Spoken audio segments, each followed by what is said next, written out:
고린도전서 12장 4절로 7절까지 말씀 함께 보겠습니다. 고린도전서 12장 4절로 7절입니다. 같이 읽습니다. 시작. 은사는 여러 가지나 성령은 같고 직분은 여러 가지나 주는 같으며 또 사역은 여러 가지나 모든 것을 모든 사람 가운데서 이루시는 하나님은 같으니 각 사람에게 성령을 나타내심은 유익하게 하려 하심이라. 아멘. 우리 지난 시간에 바울이 말했죠. 은사가 참 많다. 그러나 그 모든 은사가 한 분, 성령 하나님께로부터 오는 거다. 하나님 한 분, 성령 하나님 한 분께로 오는 거다. 그래서 특별한 능력은 특별한 신에게서 받을 수 있다라는 세계관이 그때 당시의 일반적인 세계관이었잖아요. 특별한 능력을 받으려면 그 신에게 가서 빌어라라는 것처럼 그 전통을 그대로 받은 것이 로마 카톨릭이 지금도 성인들을 세워서 똑같은 구도로 가고 있고요. 고대 그 9개의 종교를 아우르면서 그때 당시 벌써 에큐메니카를 한 거예요. 고대 중근동을 휘어잡던 그 종교들을 다 통폐합해 가지고 로마 카톨릭이 자신이 맹주로서의 역할을 하려고 그들이 가지고 있었던 어머니신, 아버지신, 아들신의 구도를 그대로 로마 카톨릭 안에도 가져왔어요. 근데 성경은 그것을 얘기하지 않죠. 아버지 하나님 계시죠. 아들 하나님이신 예수님이 있지만은 어머니신은 사실은 없거든요. 근데 어머니신을 만들어요. 그 구도를 맞추려고. 그리고 그들이 가지고 있었던 의식, 그때 당시에 성례전을 갖다가 그대로 로마 카톨릭 안에서 다 받아들이고요. 그 이교도들의 그 수장이었던 사람들을 데려와서 또 강단에 세우고 또 이들이 또 가서 그들의 강단에 서면서 이 강단 교제가 이루어졌던 거죠. 이미 그래서 로마 카톨릭은 만국의 종교들이 혼합되어진 혼합 종교가 되어버렸고 우리는 더 이상 그것을 성경을 지지하는 바른 종교다라고 얘기하지 않죠. 그래서 그런 것이 이제 로마 카톨릭 안에 굉장히 많이 있어요. 뭐 돌리는 묵주, 로사리오라든가 어두모, 뭐 추기경들이 가지고 두르고 있는 어떤 의복이라든가 그 의식 모든 순서마다 이교도들의 냄새가 배어지지 않은 것이 없죠. 어쨌든 바울은 그 모든 은사는 한 분 성령 하나님께서 주시는 거라고 말하고 있고요. 왜 바울이 이런 말을 해야 했냐? 우리에게는 당연한 개념이지만 그때 그들 문화, 그들의 시대적 상황에서는 그리스 로마의 신화적인 사고방식을 가지고 있었기 때문에 여러 신, 여러 특별한 그 능력이 여러 신들에게서 나온다는 거죠. 그러니 필요에 따라 신을 정해서 섬기면 된다는 식이었다는 거죠. 그런데 어떤 신은 아주 큰 능력을 주고 어떤 신은 작은 능력을 주니까요. 그래서 보다 우월한 신이 있고 열등한 신이 있더라는 거예요. 그래서 어느 신에게 어떤 능력을 받았는가 이것이 참 중요했던 거거든요. 고린도 교회 정황에서는 그런 세계관을 그대로 교회 안으로 가지고 와서 보니까 바울은 굉장히 큰 신에게 큰 은사를 받았고 아볼로는 작은 신에게 작은 은사를 받았다. 뭐 이런 식으로 생각했던 거죠. 그래서 빈약한 신의 빈약한 은사로 뭘 해보겠다는 거냐? 바울에게 속한 어떤 은사주의자들이 이 아볼로가 바울의 후임으로 들어왔는데 영 바울만큼 못한 거예요. 바울처럼 막 손을 얹은 즉 막 낫고 막 어떤 신령한 말들을 하고 뭔가 좀 다르죠. 아볼로가 굉장히 많이 다른 건 사실이에요. 그래서 이런 식으로 바울이나 아볼로나 게바나 예수님조차도 파당을 만들어서 서로 비아냥거리던 그런 시절. 그래서 오늘 우리가 읽었던 이 본문이 그런 배경에서 지금 우리가 읽었고요. 각자가 받은 은사, 직분, 사역이 다 다르죠. 그러나 같은 성령, 같은 주님, 같은 하나님을 위한 일이다. 그래서 은사는 다 나 잘 먹고 나 잘 살게 하려고 주시는 것이 아니라 모든 은사는 몸 대신 주님의 교회를 잘 섬기게 하기 위해서 주시는 거다. 그래서 은사는요 내 개인의 어떤 탤런트가 아니라는 거예요. 이런 재능을 주신 것은 공동체를 위함이지 내가 어떻게 이 세상에 잘 적응하고 행복하게 잘 먹고 잘 살라고 주신 것이 아니다. 방언이요 간혹 개인의 유익이 될 수 있지만은 원래 개인의 유익을 위한 용도는 아니었어요. 방언은 말 그대로 다른 나라, 난 곳 다른 사람들의 말로 알아듣는 거예요. 다른 나라 말로 말을 하고 그 말하는 것을 그쪽에서 태어난 사람들이 듣는 거예요. 이건 뭐가 유익하냐면 예수 그리스도의 복음이 전해지는 거예요. 전해짐으로 주님의 몸된 공동체가 성장하고 성숙하게 되어지는 이 용도, 수단으로, 방편으로 하나님께서 허락하신 은사예요. 그런데 이것을 근자의 방언이라고 부르는 거 그저 뭐 개인의 유익일 뿐 교회의 유익을 위해서 쓰지 못하는 경우가 많거든요. 나는 신령한 은혜를 받았다. 성령이 나와 함께 하신다. 그래서 지금 한국 교회에 일어나고 있는 방언은 사실은 성경이 지지하는 방언은 아니에요. 저 힌두교에서부터 비롯됐어요. 그게 미국으로 건너갔고요. 미국에서 또 배워가지고 온 우리 일부 한국교회 목사님들이 한국교회 강사인데 퍼뜨린 것이 마치 성경에 나오는 사도행전적인 은사로서의 방언으로서 착각하는데 그것은 절대로 방언이 아닙니다. 그거는 언어가 아니에요. 괴상한 괴음이에요. 이거는 성경이 지지하는 방언이라 볼 수 없어요. 사도행전에 나오는 세 번의 방언은 분명히 통역이 가능한 언어였단 말이에요. 오늘 우리 한국 방언처럼 랄랄라 럴럴러 하면서 괴 소리가 아니라는 거예요. 소음이 아니라는 거예요. 고린도 교회에서는 그런 괴방언이었어요. 알 수 없는 방언. 이것도 이교도에서 거짓 교사들이 가지고 왔던 그런 방언이었는데, 그래서 괴상한 방언들, 의미가 소통되는 언어여야 한 그게 그 사도행전에 나타나는 성령 하나님께서 인격적으로 질서 있게 주셨던 그런 방언이었는데, 지금 나의 영혼의 건강을 위해서 방언이 대단한 것처럼 떠드는 사람들에게서 조용히 돌아서셔야 돼요. 지금 한국 교회 방언은 굉장히 위험한 상태예요. 그건 악한 영이 정말 그나마도 남아있는 이 세계 교회 가운데에 그나마도 영성이 살아있다라고 하는 한국 교회를 도륙하기 위한 저는 수단으로 지금 사용하고 있다고 봐요. 그래서 알 수 없는 음식 이거 먹어서 이롭냐 이롭지 않냐 의심이 될 때는 먹어요 안 먹어요? 안 먹잖아요. 그 100년 미만의 우리의 육신의 건강을 위해서도 우리가 먹는 것도 아낀다면 우리의 영원한 삶의 거처를 갖다 결정한 영혼에 관한 이 체질을 관장하는 이런 부분에서는 우리가 더더욱이 가려야 되지 않겠습니까? 그래서 이 지금 방언 고집하는 사람들 대부분요 교회 안에 별로 유익이 없어요. 우리 교회는 그런 분 없어요. 근데 다른 어떤 교회들은 고집불통에 속썩이는 분, 방언 받은 분들 중에서 그렇게 많이 있어요. 성령이 나와 함께 하시네 하면서 맹주 역할을 하죠. 예. 그래서 방언에 관한 이야기는 뭐 따로 떼서 강의한 바 있어요. 뭐 그러니까 그 한번 찾아보시면 되고 또 찾아서 들으시면 되고 또 특강을 통해서 앞으로 또 업데이트된 방언 이야기를 강의를 준비하고 있으니까요. 이후에 수요 특강 때 다시 한번 볼 수 있었으면 좋겠고 고린도 교회는 다른 어떤 은사로서는 전혀 말썽이 일어나지 않아요. 지금 바울이 얘기하는 그 얘기의 그 핵심에는요. 방언이라고 하는 은사가 굉장히 크게 작용이 되는데 이게 굉장히 이제 우리가 말하는 성령 하나님께서 주셨던 방언이 아니라 그들 고린도 교회 안에서 일어난 어떤 방언이에요. 즉 방언과 예언의 은사가 관련해 가지고 엄청나게 문제를 많이 일으켜요. 사도행전에서 성령 하나님이 주셨던 은사로서의 방언은요 문제가 됐어요, 은혜가 됐어요. 예? 그 수가 점점점 많아졌죠. 처음엔 3천 명, 5천 명 남녀의 큰 무리와 이루 헤아릴 수 없는 많은 무리로 성장했죠. 그게 그 자체로 은혜가 됐어요. 성령 하나님이 주시는 은사로서의 방언은요 교회를 유익하게 하고 개인에게도 그로 인해서 큰 영적인 유익을 주는 거거든요. 근데 지금 고린도 교회에 나타난 방언은요 교회 안에 분란을 초래해요. 그래서 서로 파당을 만들어요. 그러니까 이 방언과 예언의 은사, 지금 여기서 나타난 예언의 은사도 점쳐서 가까운 미래를 내다보는 게 아니라고 말씀드렸죠. 성경 안에서 분명히 하나님이 이렇게 하면은 너희들 혼나, 이렇게 하면은 복을 얻을 거야, 이렇게 하면은 저주를 받을 거야 하면서 신명기 28장에도 나오잖아요. 복과 저주를 너희 앞에 둔다. 이렇게 하면 이렇게 될 것이고 저렇게 하면 저렇게 될 것이다. 그거를 성경에 대해서 잘 알고 있는 사람이 당신들 이렇게 행동을 보니까 이런 방향으로 가고 있어. 이렇게 되면 반드시 그렇게 됩니다. 이게 예언인 거예요.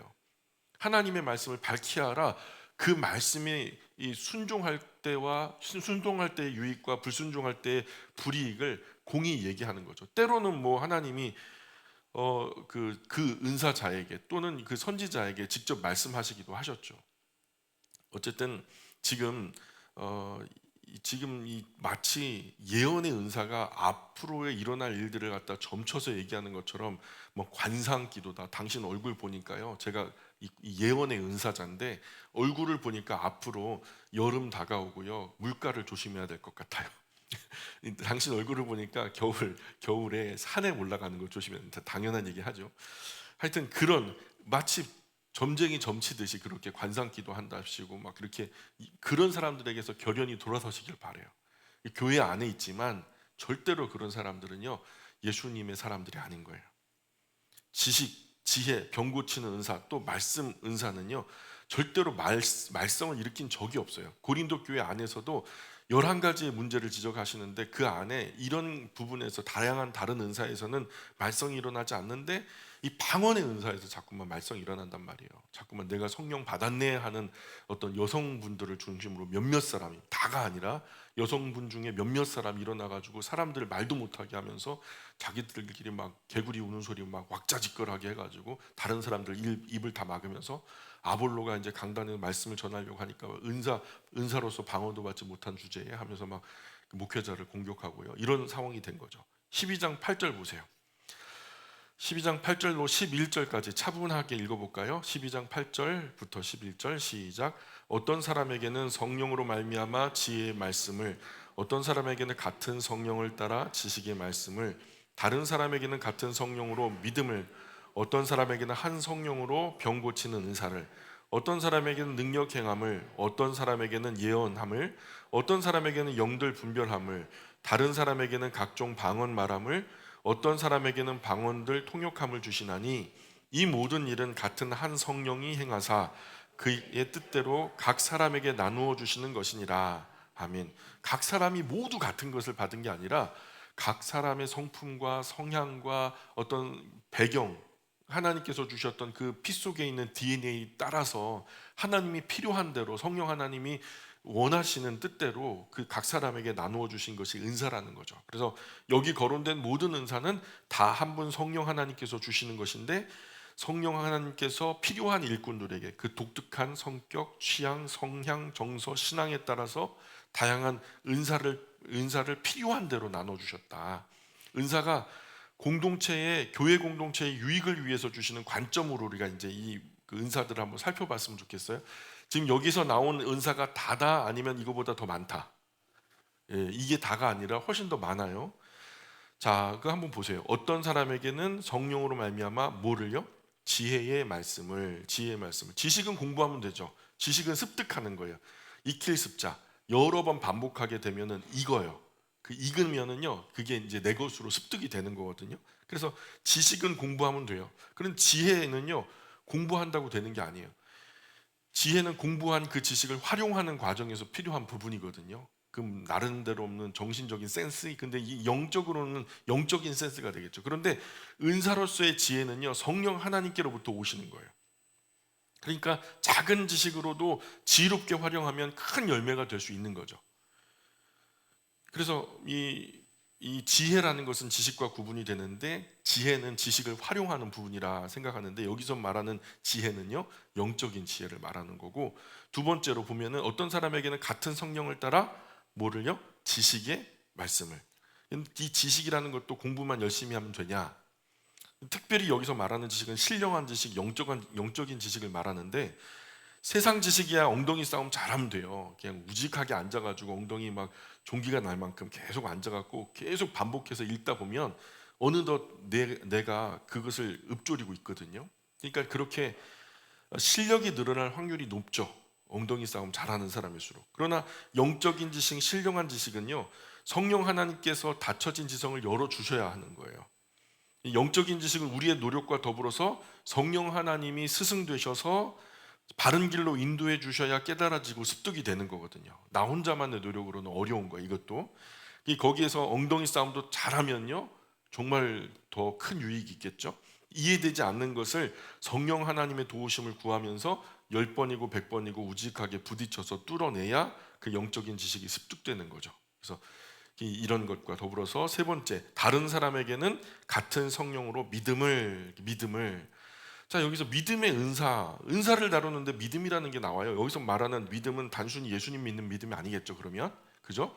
이거는 예수님 믿는 믿음을 말하는 게 아니에요. 여기서 말하는 믿음의 은사는 일반적인 사람은 해낼 수 없을 거라 여겨서 엄두조차 내지 못하는 일에, 또 어떤 분은요, 그거 그냥 숨이 차서 말도 못하는 태산같이 여겨서 일반적인 사람들은 어휴 저걸 어떻게 하는데, 다른 어떤 사람은요 해낼 수 없다라고 하는 그 말문이 막히는 그 일 앞에서 어떤 분은 하나님이 은혜 주시면은 뭐 할 수 있지, 뭐 두려움이 없어요.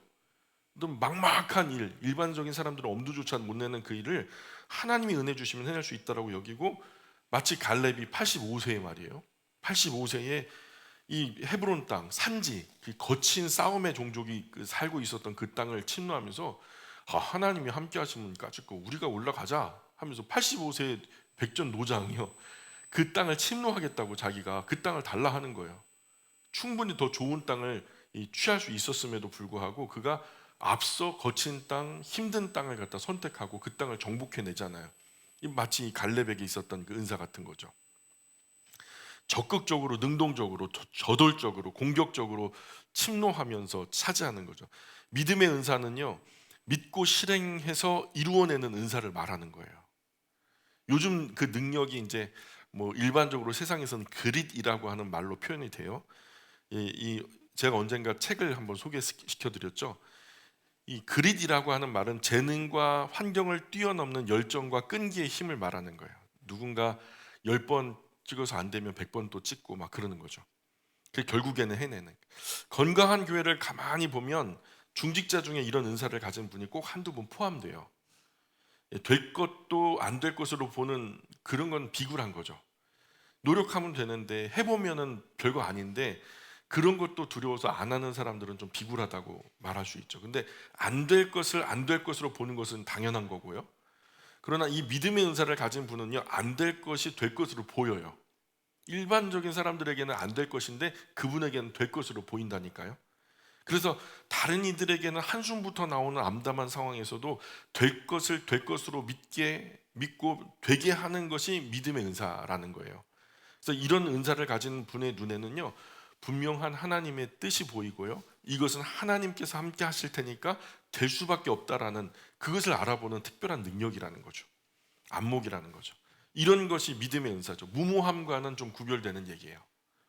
이런 분들 때문에 어려운 시절에도 주님의 교회가 유지 보수 성장 부흥하게 되는 거예요. 믿음의 은사가 없으니까 항상 고민만 하다가 미착수 인생으로 끝날 때가 많거든요. 그때 한번 해볼 걸, 언젠가는 해야지 했는데 에이 결국 못했네, 내 이럴 줄 알았다, 뭐 내가 하는 일이 뭐 그렇지 뭐, 이렇게 하는 분들이 대부분이거든요. 이 영국 작가 버나드 쇼도 묘비명에 뭐라고 적었냐면, 우물쭈물하다가 내 이럴 줄 알았다. 그게 이제 묘비명이에요. 항상 시작 전에 염려하고 근심하고 두려워하다가 일평생 아무것도 못한 거죠. 근데 하나님 말씀 듣다가 옳다 여겨서 평생 하던 사업 내려놓고 비행기 타고 여기까지 와가지고 늦깎이 만학도의 길을 걷는 우리 박형제님 같은 분, 그죠? 참 제가 볼 때는 믿음의 은사를 가진 분이에요. 예. 뭔가 보통의 실천력, 보통의 행동력으로는 인생의 이 생선 가운데 토막 같은 귀중한 순간 다 내려놓고 다 뒤로 하고 처자식에게 다 위탁하고 성직자의 길을 걷겠다고 지금 늦은 나이에 이렇게 결단을 해서 공부를 시작한다는 것은 아무에게나 허락된 것은 아니거든요. 사실 저는 솔직히 좀 제가 답답해요. 정말 제가 소심하거든. 두려움도 많고요. 8층에서 6층으로 확장 이전해서 내려올 때 저는 덜컥 겁부터 집어먹었거든요. 뭘 그렇게 먹어? 겁부터 집어먹고. 근데 우리 교회가 건강해져서 유지 보수 발전 성장 부흥하는 것은 믿음의 은사를 가진 분들이 계시기 때문에 그래요. 그래서 보지 못하는 것들을 보고 보는 것처럼 보고 반드시 될 거라 여겨서 실천하고 행동하는 믿음의 은사를 가진 그런 실천력, 행동력이 좋은 분들이 우리 교회에 오늘 계셔서 오늘 우리 교회가 아름다울 수 있는 거거든요. 그래서 이런 분들은 하나님께서 우리 교회에 주신 복이죠. 네, 복이에요.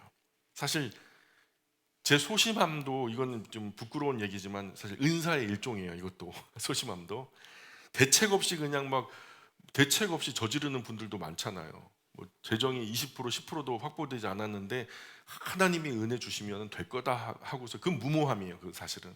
그래서 막 지나치게 막 저는 100만 원만 빚져도 손이 벌벌벌 떨리거든요. 근데 대책 없이 저지르고 막 수십억 빚 얻어가면서 무리하게 추진하다가 도중에 주저앉는 교회들이 지금 오산에만 해도 여럿이에요. 이런 건 사실 믿음이 아니죠. 무모함이죠. 이런 건 참 조심해야 되겠죠. 어떤 사람에게는 한 성령으로 병 고치는 은사를, 그죠? 다른 이름으로 신유의 은사라고 하죠. 뭐 신유 축복 대성회 막 하면서 뭐 연초마다 시끌벅적하죠. 그런데 이 병 고치는 은사는요, 사실 그리스도인이라면 누구에게나 다 있어요. 특별한 어떤 한 사람에게만 있는 게 아니라 일반적으로 모든 그리스도인에게 다 일반적으로 있는 거예요. 야고보서의 5장에 보면 이렇게 말해요. 너희 중에 병든 자가 있느냐? 이건 일반적으로 교회들에게, 그리스도인들에게 하는 야고보의 얘기인데, 너희 중에 병든 자가 있느냐? 우리 중에 병든 자 있어요? 언제나 있죠. 늘 있어요. 그죠? 병든 자가 있냐? 예, 있습니다. 그러면 그는 교회의 장로들을 청할 것이요 그들은 주의 이름으로 기름을 바르며 그를 위하여 기도할지니라. 믿음의 기도는 병든 자를 구원하리니 주께서 그를 일으키시리라. 혹 죄를 범하였을지라도 사하심을 받으리라. 이렇게 말씀해요. 그러니까 일반적으로 그리스도인들이 살아가는 삶의 영역 안에 병든 사람은 늘 있고요. 우리가 일반적으로 이런 것들을 적용해야 돼요. 먼저는 기도 요청을 하자는 거죠. 기름을 바른다라는 것은 오늘날 장로님 대신에 기름 발라줄 사람 많죠. 이게 그때 당시는 올리브유예요. 예, 안으로 이제 세균이 침투하지 못하도록 올리브유를 발라서 기름막을, 오일막을 형성해서 세균이 감염되지 못하도록 막는 건데, 요즘에는 더 좋은 치료약들이 많이 있잖아요. 또 이런 부분에서 병 고치는 은사를 가진 분들이 많아요. 의사도, 또 약사도, 물리치료사도, 한의사, 간호사, 조무사들 전부 다 어떤 의미에서는 병 고치는 은사자들이거든요. 만약에 이 예수님 믿는 분들이 모든 병을 다 고친다, 그러면 사실 이 땅에 병원, 의원, 약국 아무 필요 없을걸요. 병 고치는 은사자들을 통해서 지금 하나님은요 그렇게 자기들이 알든 모르든 그 의학적인 지식은 다 하나님 거예요. 예. 그래서 그런 은사를 성령 하나님께서 주시는 것을 모를 뿐이지, 우리도 병 고치는 은사를 가진 사람들이에요. 과거 우리 자녀들, 사랑하는 사람들 위해서 막 아프고 힘들 때 어땠어요? 머리에 손 얹고 막 기도해주고, 아이들 막 털펄 열 끓을 때 막 수건에 물 적셔 가면서 기도해주고 그랬죠. 근데 그 아이가 지금 병 나았어요, 안 나았어요? 낫죠. 그 은사가 있는 거예요. 그러면 그죠? 있는 거예요. 그래서 이미 여러 번, 어쩌면 수십 번 치료가 되었어요. 그런데 잊었어요. 깨끗하게 치료되니까 뭐 잊은 거죠. 결국 딱 한 번 고치지 못했는데요, 그때는 죽는 거죠. 딱 한 번. 여태까지는 다 고친 거예요. 예. 병 고치는 은사자들이 모든 병을 치료하는 것 같지는 않아요. 바울이 멜리데 섬에서 난파해가지고 거기 모여든 사람들, 질병 여러 사람들이 있었잖아요. 다 치료해줬잖아요. 오는 사람들에게 다 치료를 해줬어요. 근데 정작 자기 병은 치료하지 못했다 그러잖아요. 자신의 병 기도해도 안 낫잖아요. 모든 병을 치료한다면은 뭐 병원 의원이 필요 없는 거죠. 근데 치료하지 못하는 부분도 있는 것 같아요. 또 어떤 사람에게는 능력 행함을, 여기 은사는요 육체의 어떤 엄청난 슈퍼 파워를 말하는 게 아니에요. 예. 그런 파워를 말하는 것 같지는 않고, 영적인 분명한 입지에서 진리의 확고한 뿌리를 두고 악한 영을 호령한다거나 더러운 귀신을 내쫓는 이런 또 악한 영들을 제어하는 능력 정도, 분별력이 있어서 절대로 흔들리지 않고 견고하여 확고부동한 진리의 능력을 말하는 거죠. 또 어떤 사람에겐 예언함을, 예언이라는 거 아까도 말씀드렸지만 프로페테이아라는 단어로 쓰였는데, 미리 선포하다, 앞서 얘기하다.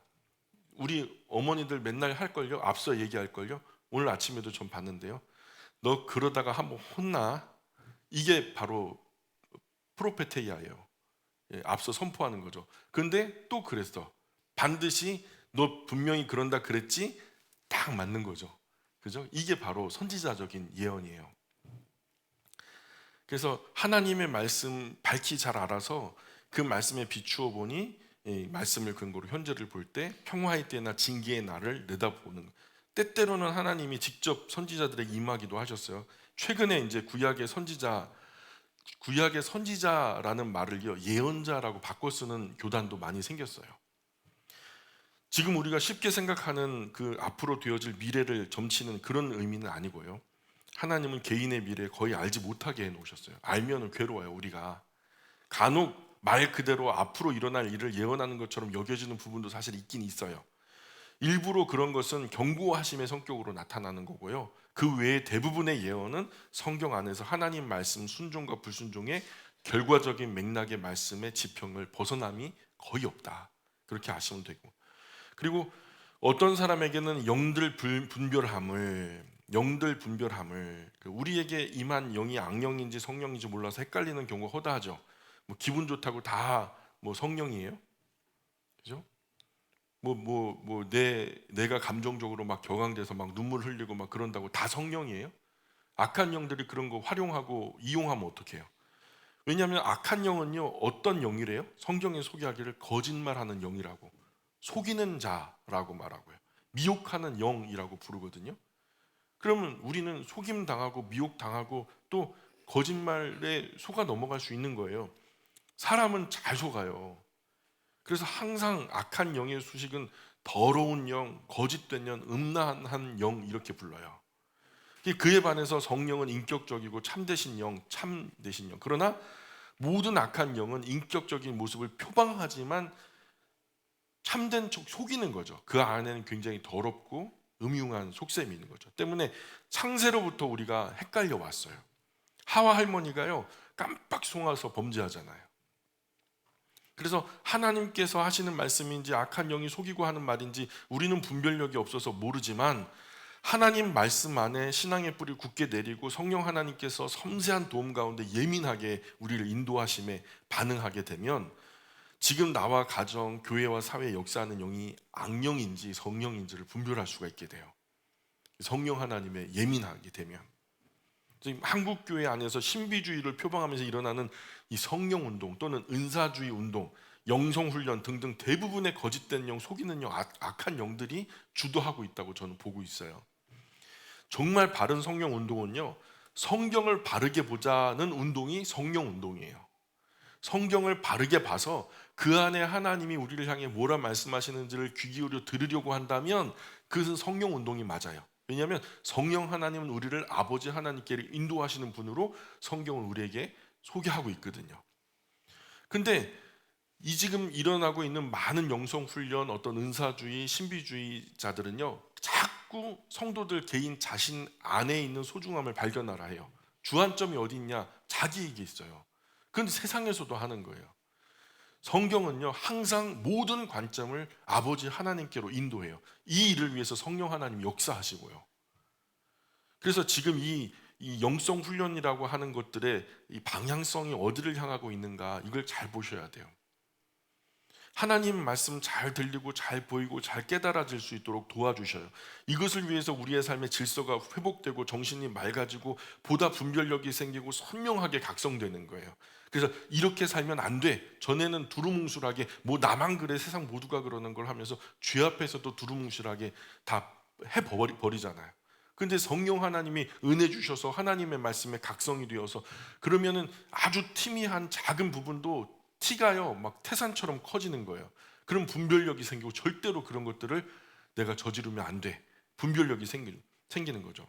그래서 그것을 위해서 우리의 영혼이 깊은 바다와 같이 고요해지고 평화로워져요. 그래서 하나님의 말씀이 마치 작은 소리인데도 막 천둥 소리처럼 커지고, 그분의 지혜가 우주보다 넓게 느껴지고 깊은 바다보다 더 깊게 느껴져서, 그 말씀이 썩 달콤하거나 썩 짭짤하거나 하진 않지만, 심지어 그 말씀이 슴슴하고 싱겁게도 느껴지지만 우리의 일상과 현실이 완전히 달라지는 거예요. 하루가 다르고 한 달이 다르고 1년이 다르고 10년이 달라지는 거죠. 하나님의 말씀의 바른 방향으로 조금씩 달라지고 돌아서게 되는 거예요. 꾸준하게 하나님께서 텐션을 주고 나쁜 곳에서 우리를 이끌어 오시는, 우리의 인격이 꺾이지 않은 범위 안에서. 우리가 하지 마세요, 인격적으로 거절하면 하나님도 어떻게 손 쓸 수 있는 방법이 없어요. 왜냐하면 100% 자유의지를 주셨으니까. 우리 자식 우리가 함부로 할 수 없듯이, 내가 낳았다고 해서 함부로 할 수 없듯이, 하나님도 내가 만들었다고 함부로 하지 않으시는 분이거든요. 강제하지 않으세요. 그런데 그게 아니라면 성령 하나님을 통해서 우리 각 사람을 잘못된 방향에서 이끌어 내시는 거죠. 그게 한 번 잘못된 방향을 완전히 돌이키는 걸 회심이라고 해요. 회심. 이거는 인생의 딱 단회적이에요. 한 번 회심을 입었는데 또다시 배신한다. 하나님은 돌아보지 않으세요. 회심은 구원이에요. 따라해 보실까요? 회심은 구원이다. 단회적이라고요. 회심은 구원을 이루는, 한 번, 인생에서 한 번 찾아오는 큰 은혜예요. 근데 회개는 다르죠. 회개는 회복이에요. 구원의 길로 들어섰어요. 그래서 구원의 길 여정을 가는데 우리가 어쨌든 우리가 어제 목욕했다고 해도 오늘도 씻죠. 손발 씻고. 왜냐하면 오늘의 삶을 살다 보니까 오늘 먼지가 묻고 이제 냄새가 나고 하니까 오늘도 비누칠해 갖고 손도 씻고 발도 씻고 그래요. 그런 것처럼 회개라고 하는 것은 우리를 회복해요. 매일매일. 그래서 회개는 주님 부르시는 그날까지 계속 되어져야 되는 거죠. 우리가 알아야 할 영적인 정보는 이미 성경 안에 다 있어요. 이미 충분하게 다 있어요. 이미 나타난 성경을 통해서 영적인 진리를 잘 알고 그 지평 위에서 신령한 것을 사모해야지, 이것을 벗어나 다른 어떤 독특한 거, 특별한 거, 신기한 거 찾아가다는 큰일 나죠. 하나님 말씀도 성경도 진리도 모르면서 기도원에 가가지고 남들이 하다 보니까 소나무 뿌리 몇 개 뽑으니까 뭐 신령한 것이 임했다고 하는데, 그렇게 임했던 것들이 경건한 것이 별로 없거든요. 아무것도 성경에 대해서는 아무것도 모르는 채로 신비의 주의에 빠져면 100% 악한 영역에 속임을 당하는 거죠. 또 각 사람에게 각종 방언 말함을, 여기서 방언이라는 것이 이제 헬라어로 글로사라고 번역되어 있는데, 쉽게 말해서 다른 나라의 다른 언어를 말하는 거죠. 오늘 우리식으로 말하면 외국어 능력이에요. 외국어 능력. 방언이라는 게 대단하게 신비한 능력이 아니라, 우리 청년들 중에서도 이런 방언의 은사 받은 분 있을걸요. 영어 일반적으로 그 외국에 가가지고 이제 떨어져서 기본적인 소통 되잖아요. 그럼 방언의 은사 받은 거예요. 단어만 이렇게 해도 그 사람들 다 알아서 추적해서 찾아오거든요. 토일렛 그러면은 화장실로 나를 이끌어 주거든요. 뭐 바디랭귀지 이렇게 해도 먹을 거 찾는구나. 그럼 식당으로 안내해 주거든요. 이것도 방언의 은사의 일종이에요. 이 은사가 뭐 방언의 은사가 대단한 게 아니라, 근데 사도행전에서 성령님의 강림하심으로 오순절 마가이다락 광에 방언이 터져 나오잖아요. 이제 자리를 잘 잡으셨어요? 주무실 준비가 된 거예요? 우리 에어컨을 한 영하 10도까지 틀어볼까요? 한번 너무 좀 호흡이 다 과밀하니까 환풍기로 그냥 틀어주시면 될 것 같아요. 제 은사예요. 그것도 참 많이. 저녁에 못 주무시는 분들도 오시는데요, 제가 여기서 다 재워드려요. 불면증 걸리신 분들도 여기 오면 다 자요. 얼마나 평안하면. 사랑하는 자에게 잠을 주시는도다. 어쨌든 자, 그 사도행전적인 방언, 그래서 이 다락방에서 쏟아져 나온 사람들의 말들이 각자 태어난 곳의 언어로 들리기 시작했다는 거예요. 그 말들은 각 나라 각 사람의 언어로 하나님의 큰일 말함을 듣는다, 이렇게 얘기했거든요. 그래서 곧 예수님을 증거한 거예요. 예수님 메시아가 오셨다는 거예요. 메시아가 오셨다. 그분이 우리와 함께 하신다. 마가복음 우리가 할 때 했죠. 두 가지라고요. 메시지는 메시아가, 그 구원자가 우리 곁으로 오셨다. 그가 너를 구원하신다. 메시지는 두 가지예요. 그 얘기. 그래서 하나님 말씀의 불순종에서 처음에 창세기에 보면은 신할 평지, 흩어짐을 면하기 위해서, 자기 이름을 내기 위해, 송수를 피하기 위해서, 하나님과 같아지기 위해서 뭘 쌓자? 바벨탑을 쌓자. 그래서 하나님이 괘씸하게 여기고, 내 뜻을 이루어야지 니네들 뜻을 이루어? 이 못된 것들 하면서 하나님이 어떻게 하셨어요? 언어를 흩으셨어요. 흩어진 이유는 하나님의 뜻이 아니라 사람 뜻을 세우려고 하니까. 그래서 그렇게 흩어진 하나님의 뜻과 목적 따라 행동하지 않고 사람들이 자기 마음 뜻대로 자기 좋은 대로 행동했기 때문에 흩으신 거예요. 그런데 다시 예수 그리스도로 새롭게 된 이들이 이제 누구의 뜻을 세우려고 해요? 지금 사도행전에서 그 성령 하나님의 강림하심으로 그 방에서 쏟아져 나온 사람들은 목숨을 구걸하지 않아요. 왜냐하면 예수님 믿는다는 것은 그때 당시 핍박을 받고 심지어 죽임을 당할 수 있는 여지가 있는 거였거든요. 누구도, 지금 사도들도 예수님 돌아가신 다음에는 숨어버리잖아요. 죽을까봐. 그런데 이들이 쏟아져 나와요. 그건 뭐예요? 목숨을 각오한 거예요. 목숨이 손해본다 해도 나는 괜찮다 각오하고, 이제 그 목숨 걸고 누구의 뜻을 세우겠다는 거예요? 하나님의 뜻을 세우겠다는 거예요. 그럼 하나님의 뜻을 세우겠다고 하는 이 자리에서 하나님이요, 흩어졌던 언어를 모으시는 거예요. 내 뜻을 이루기 원해? 오케이, 그럼 내가 언어를 회복하지.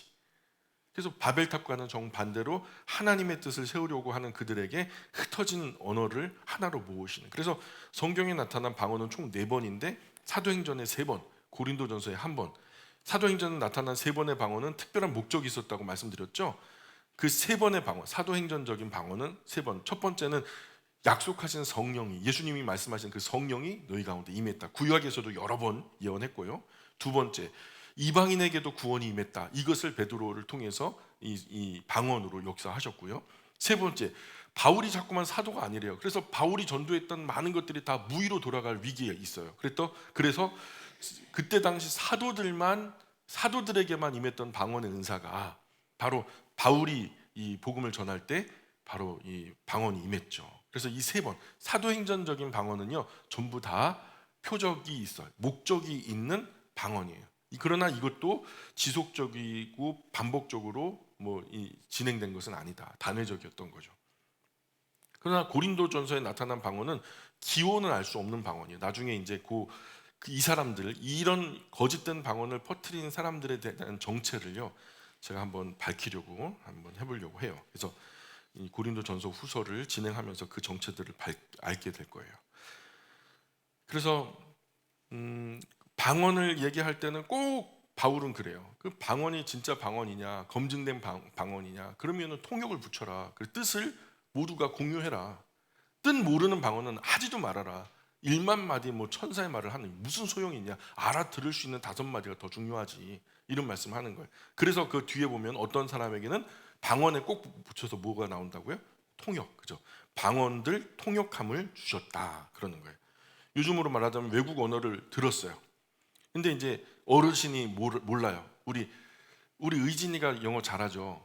의진이가 옆에서 듣고서 외국인이 막 뭐라고 하니까 사실은요 할머니 이런 얘기를 하시는 거예요 하면서 중간에서 그 뜻을 번역을 해서 옆에 통역을 해준 거예요. 이게 바로 방언의 은사, 통역의 은사인 거예요. 그러니까 의진이는 통역의 은사를 가진 거지, 맞지? 잘해요. 예, 잘해요. 아주 그냥 똑똑해요. 예뻐요, 그죠?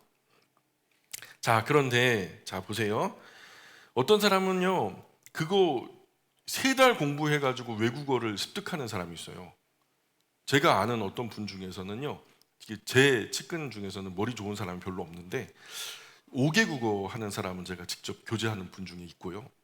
근데 어떤 분은요, 한 달이 걸러서 했는데 18개 국어를 하시는 분이 계셔요. 근데 그분의 말은요, 18개 국어를 하는데 3달 만에 한 언어를 배우는 거예요.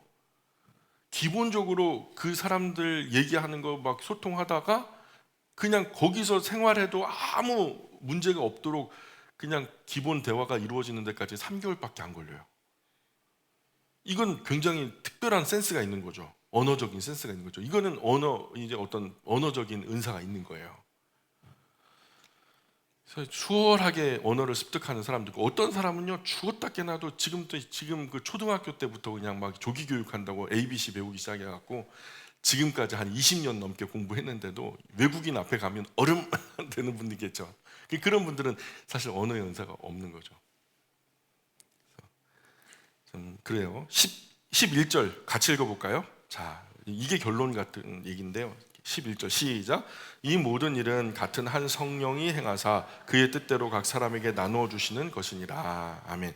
자, 그래서 그리스 로마 신화, 로마교, 마리아교, 히랍 정교 같은 그런 개념으로 각 신이 각 능력을 담당하고 그 필요한 능력을 그 신이 준다, 이런 개념이 아니야. 한 분 성령님이 모든 사람에게 나누어 주시는 것이지, 이런 얘기를 하는 거예요. 그래서 12절 13절 계속 읽어볼까요? 시작. 몸은 하나인데 많은 지체가 있고 몸의 지체가 많으나 한 몸임과 같이 그리스도도 그러하니라. 우리가 유대인이나 헬라인이나 종이나 자유인이나 다 한 성령으로 세례를 받아 한 몸이 되었고 또 다 한 성령을 마시게 하셨느니라. 아멘. 교회는 머리가 누구죠? 예수님이라고 성경이 직접 증언하죠. 그리고 그 한 성령 안에서 서로 긴밀하게 연결된 유기체적인 생명의 공동체예요. 교회는 그분의 몸이라고 표현되고 있어요. 그리고 그 교회에 소속되어 있는 각 그리스도인들은 그 몸에 붙어 있는 지체다. 무슨 말인지 가시죠? 예, 그래서 지금도 우리 배경과 환경이 다 달라요. 지금 고향 따지면 8도가 다 나올걸요. 근데 같은 신앙 고백 안에서 함께 모여서 형제 자매라고 불러요. 고향, 성별, 배움, 소유, 성격, 성향, 취미, 음식 다 달라도 같은 거 딱 하나 있어요. 뭐가 있어요? 예수님을 구주와 주님으로 고백하는 거. 그 은혜 아래 다 함께 모여서 우리가 예배하고 있어요. 이후로 언급되는 말들도 다 같은 맥락이에요. 14절부터 20절까지 시작. 몸은 한 지체뿐만 아니요 여럿이니 만일 발이 이르되 나는 손이 아니니 몸에 붙지 아니하였다 할지라도 이로써 몸에 붙지 아니한 것이 아니요 또 귀가 이르되 나는 눈이 아니니 몸에 붙지 아니하였다 할지라도 이로써 몸에 붙지 아니한 것이 아니니 만일 온 몸이 눈이면 듣는 곳은 어디며 온 몸이 듣는 곳이면 냄새 맡는 곳이 어디냐. 그러나 이제 하나님이 그 원하시는 대로 지체를 각각 몸에 두셨으니 만일 다 한 지체뿐이면 몸은 어디냐. 이제 지체는 많으나 몸은 하나라. 아멘. 그러니까 우리가 다 각각 다르지만 다 한 몸에 합력해서 주님의 뜻을 이루는 교회라는 거예요.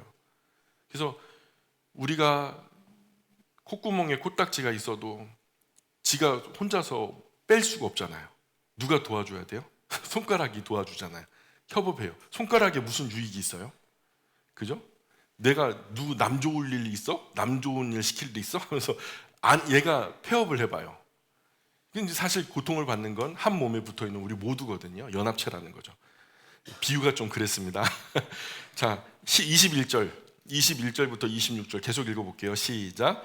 눈이 손더러 내가 너를 쓸데없다 하거나 또한 머리가 발더러 내가 너를 쓸데없다 하지 못하리라.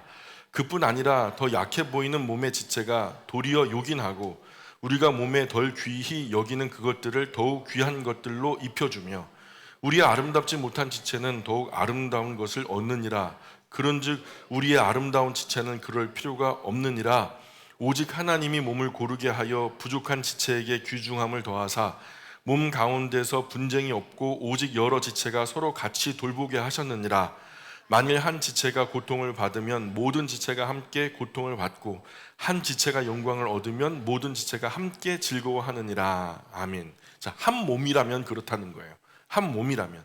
한 몸이면서 그것을 알지 못하고 서로 잘났네 못났네 아웅다웅하면 되겠냐는 거예요. 교회가.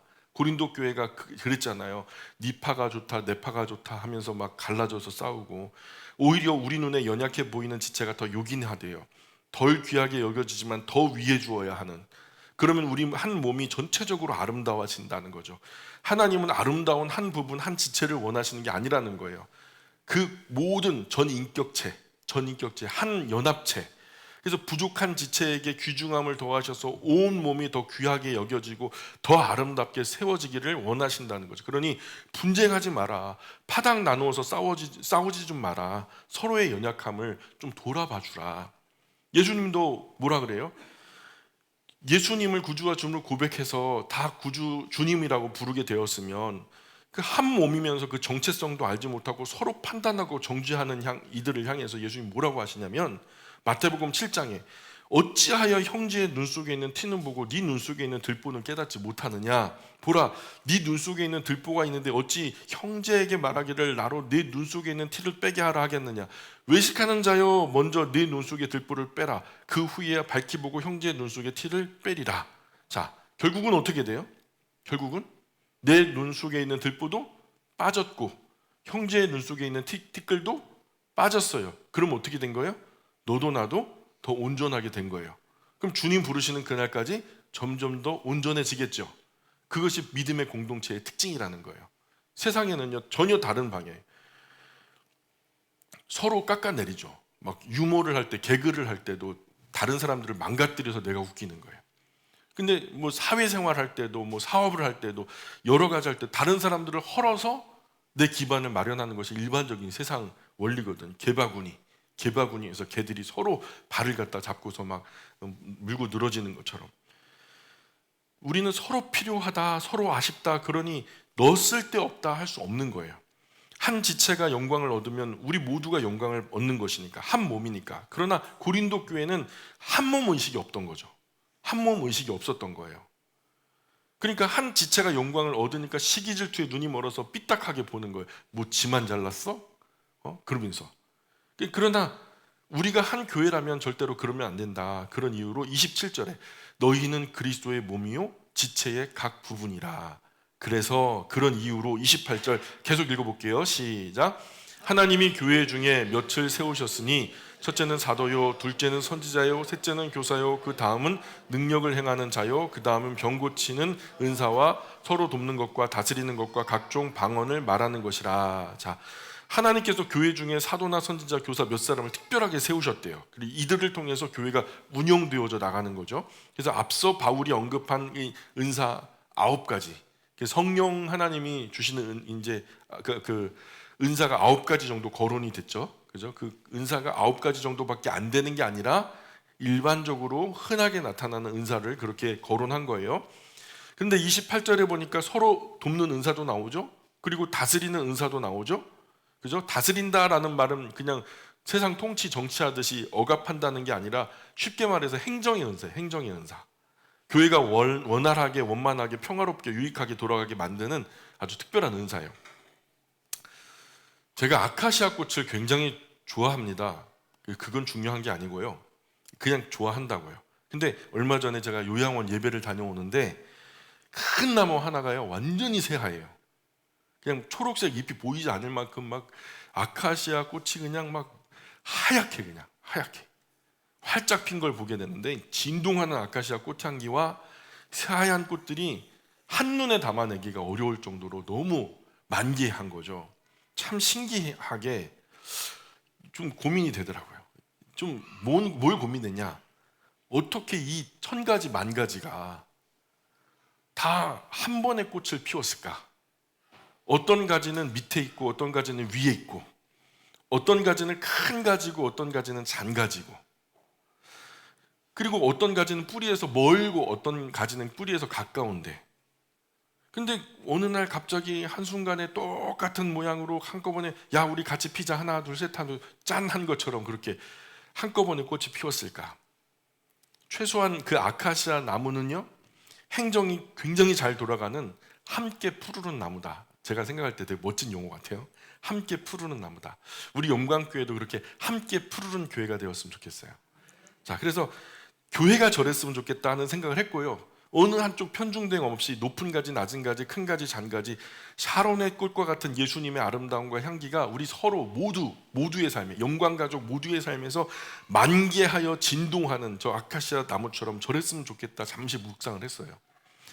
여러분 요즘 생활에 아카시아 향기가 진동한다면 저 덕인 줄 아세요? 어쨌든 저는 좀 행정이 약해요. 행정을 하려면 시스템을 운용하기 위해서 프레임을 짜야 되고요. 되게 하기 위해서는 여러 시행착오를 거치면서 여러 사람에게 하기 싫은 소리도 막 해야 되거든요. 근데 다른 분 부담되는 소리 하는 게 저는 너무 힘들어요. 그래서 행정에 강한 분이 좀 도와주셔야 돼요. 이런 부분에서 전혀 어렵지 않게 막 쉽게 얘기하시는 분들이 있거든요. 부족하다 싶으면 망설이지 마시고 막 피드백 주시고 교회 행정 적극적으로 참여해 주시면 좋겠어요. 은사 있는 분이 하셔야 돼요, 사실. 저 혼자 하는 일은 저는 잘해요. 네, 책상 앞에서 저 혼자 하는 일은 잘하는데 누가 시키면 제가 못해요. 권사님한테 제가 등짝도 맞았거든요. 목사님 왜 그렇게 하냐고. 예. 그러니까 우리 교회는요, 자기가 알아서 해야 되는 교회예요. 제가 뭘 시킬 때까지 기다리면 여러분 은퇴할 때까지 아무것도 못할 수도 있어요. 나에게 어떤 은사가 주어졌다 싶으면 알아서 해야지, 나는 목사님이 시킬 때까지 기다리란다 하면요, 주님 부르실 때까지 아무것도 못하는 수가 있어요. 그럼 누구 손해예요? 내 손해죠. 하나님 나라 상급 쌓을 귀한 기회 놓치는 거니까. 노회 모임도 가면요, 제가 이제 순차 연차 적용이 돼가지고 노회장 이렇게 임원 이런 걸 자꾸만 세우거든요. 자꾸 이제 그 임원으로 이끄는 거예요. 저에겐 큰 부담이에요. 그래서 일부러 빠져요. 시찰은 어쩔 수 없이 우리 교회 와서 하시니까 감투를 어떻게 쓰긴 했는데, 교회 안에서 한 사람이 만 가지를 다 잘할 수는 없잖아요. 그죠? 그저 내 맡은 것은 한 가지, 그 한 가지 성실하고 진실하게 잘해야 되겠다 하면 되는 거죠. 나머지는 다른 사람이 해야 되는 거고요. 그래서 함께 눈, 코, 입, 귀, 그죠? 누군가는 보면, 누군가는 냄새 맡고, 누군가는 듣고, 누군가는 말하고 또는 먹고, 그죠? 이목구비가 잘 갖춰졌다 그러잖아요. 그런 거를. 그래서 한 가지만 하면 돼요. 한 가지. 내 은사에 맞는 한 가지만. 다 잘하기를 바라서도 안 되고, 교회는 팔방미인이 필요 없어요. 맡은 일에 충성하면 되는 거예요. 성경도 그래요. 맡은 일에만 충성하면 되는 거예요. 여러 가지 잘하는 사람 부러워할 필요 없어요. 사명 따라 한두 가지로 족하죠. 그러니 교회 안에서 너와 나를 비교할 이유도 의미도 없어요. 왜? 다른 걸. 내가 못하는 걸 다른 사람의 도움 받는 게 좋은 거죠. 아무도 돕지 않고 나도 남의 도움 받지 않으면 인생 사는 재미가 어디 있어요. 내가 잘하는 것으로 남을 돕고 내가 못하는 것 남의 도움을 받으면서 살아야 삶이 아름다워지고 풍요로워지는 것처럼요. 근데 내가 할 수 있는 한 가지 제대로 해야 돼요. 그것은 제대로 해야죠. 그것도 한번 쳐다보지 못하고 연구도 안 하고 공부도 안 하고 계속 그 부분에 대해서 빵꾸가 나고 에러가 나고 문제가 생기면 그거는 사명 감당 못하는 거예요. 하면서도 욕먹는 거예요. 사명이라면 직장에서 하는 것보다는 더 제대로 해내야 돼요. 군뱅이도 구르는 재주가 있잖아요. 군뱅이도 한 가지는 잘한다니까요. 그런데 군뱅이도 하는 한 가지를 사람이 되어가지고 하나도 제대로 하는 게 없어요. 왜? 뭐가 문제냐? 못해서 못하는 게 아니라 마음이 없어 못하는 거예요. 헌신되지 않았기 때문에 하나님을 향한 마음이 요만큼도 없는 거예요. 그거 하나 제대로 못해가지고 계속 문제가 생기고 어려움 생기고 그러면 여자분은요, 아기만 잘 낳아서 경건하게 키워도 모든 재능을 다 이겨요. 왜냐하면 그 한 아이가 모세가 될 수 있고, 그죠? 여호수아가 될 수 있고, 사무엘 될 수 있고, 다윗 솔로몬이 될 수 있으니까. 성경도 그렇게 말해요. 아기의 출산함이 그를 구원한다고 그런 말을 해요. 29절 30절 시작. 다 사도이겠느냐? 다 선지자겠느냐? 다 교사이겠느냐? 다 능력 행하는 자이겠느냐? 다 병 고치는 은사를 가진 자이겠느냐? 다 방언을 말하는 자이겠느냐? 다 통역하는 자이겠느냐? 그래서 결론이에요. 교회 안에 모든 그리스도인 다 사도만 할 수 있겠냐? 다 선지자 교사 할 수 있겠냐? 다 병 고치는 은사자가 되겠냐? 다 방언하고 통역하는 사람이 되겠냐? 아니라는 거죠. 결론은 교회 안에서 획일된 은사는 아니라는 거예요. 우리 다 방언 받아야 된다, 말도 안 되는 소리 하지 마세요. 걔도 방언한다, 뭐 거기는 굉장히 독특한 동네예요. 거기는 좀 같이 놀러 다니지 마시라고요. 31절 시작. 너희는 더욱 큰 은사를 사모하라. 내가 또한 가장 좋은 길을 너희에게 보이리라. 이 31절 이 오해 꼭 풀고 가셔야 돼요. 시간이 늦었지만 이거 꼭 풀고 가셔야 돼요. 너희는 더욱 큰 은사를 사모하라. 그러면 큰 은사가 뭐냐? 많은 분들이 이렇게 생각해요. 더 큰 은사가 뭐냐? 다음 장 13장에 나오는 사랑의 은사 얘기하는 거 아니겠냐? 최고의 은사는 결국 사랑이다. 이렇게 해석하는 분들이 많은데 아니에요. 그거 절대로 아니에요. 사랑의 은사라고 말한 적이 없어요. 바울은 뭘 보여주겠다고 말합니까? 뒤에 봐요. 31절 뒤에 무슨 길을 너에게 보여주겠다? 가장 좋은 길을 너에게 보여주겠다. 어떤 길이에요? 그 길이? 더욱 큰 은사로 쓰임받는 좋은 길을 말하는 거예요. 원어적으로는 그래요. 더욱 내가 만약에 어떤 은사를 받았다면 그 은사가 더 아름답게 쓰이는 방법, 좋은 길을 보여주겠다. 그 은사 어떻게 활용해야 되는지 알아? 그 은사 이렇게 활용하면 돼 하면서 설명하는 것이 바로 13장이라는 거예요. 은사의 종류를 말하는 게 아니라 그 은사가 어떤 은사가 되었든 그 은사가 가장 크고 가치 있게 사용될 좋은 길을 보여주겠다는 거죠. 그 길이 어떤 길이냐? 13장에 나타나는 사랑의 길이라는 거예요. 사랑의 길. 사랑이 없으면 사랑이 없이 방언의 은사하면 울리는 꽹과리일 뿐이죠. 사랑 없는 은사가 무슨 의미가 있겠어요. 그래서 지금 이제 거기 보면 13장에 보면은 이렇게 말해요. 막 누가 천사의 13장 1절 딱 들어가자마자 어떤 은사를 딱 지적해가지고 경고하고 있냐면, 누가 사람의 방언 천사의 말 한다고? 교회에서 그런 말 한다는 사람 있어? 그 은사 받은 사람 그저 그거 사랑 없으면 소리 나는 굴이 시끄럽게 울리는 꽹과리에 불과해. 사랑 없이 자기 모든 소유를 남에게 내어주고 심지어 자기 몸을 불사르게 희생한다 해도 그 사랑 없이 하는 행동이라면 그거 아무것도 아니야. 사랑은 오래 참는다. 사랑은 친절하다. 사랑은 시기하지 않는다. 사랑은 자랑하지 않는다. 사랑은 교만하지 않는다. 사랑은 무례하지 않아. 사랑은 자기 유익을 구하지 않아. 사랑은 쉽게 썩내지 않아. 사랑은 원한을 품지 않아. 사랑은 불의를 기뻐하지 않아. 사랑은 진리를 기뻐한다. 사랑은 모든 것을 덮어준다. 사랑은 모든 것을 믿어준다. 사랑은 기대할 수 없는 상황에서도 모든 것을 소망한다. 사랑은 모든 것을 견뎌낸다. 사랑은 영원하다. 너희가 하고 있는 그 예언도 방언도 있다가 곧 없어진다.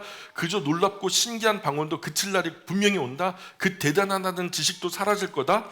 그런데 믿음, 소망, 사랑 이 세 가지는 영원토록 항상 있을 것이야. 그 중에서도 가장 위대한 것은 사랑이란다 얘들아.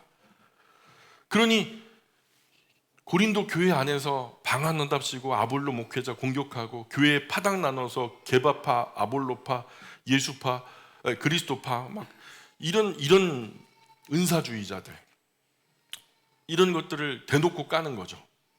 방언에 대해서 이게 우호적으로 말하는 거예요? 아니면은 비판적으로 말하는 거예요?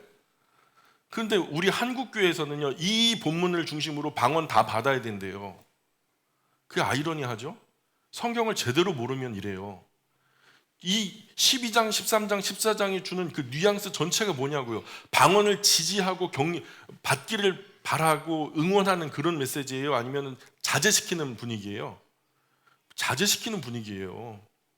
방언하는 사람들이 교회의 문제를 굉장히 크게 가져왔기 때문에 바울이 될 수 있으면 전체적인 뉘앙스는 그래요. 좀 자제해라. 너들 그렇게 설치지 마라 이런 얘기죠. 근데 이것을 꼭 방언 받아야 된다라는 그런 말씀으로 받으니 우리 한국 교회가 뭔가에 씌인 거죠. 이는 잘못되는 거예요. 오늘 여기까지만 할까요? 기도하겠습니다.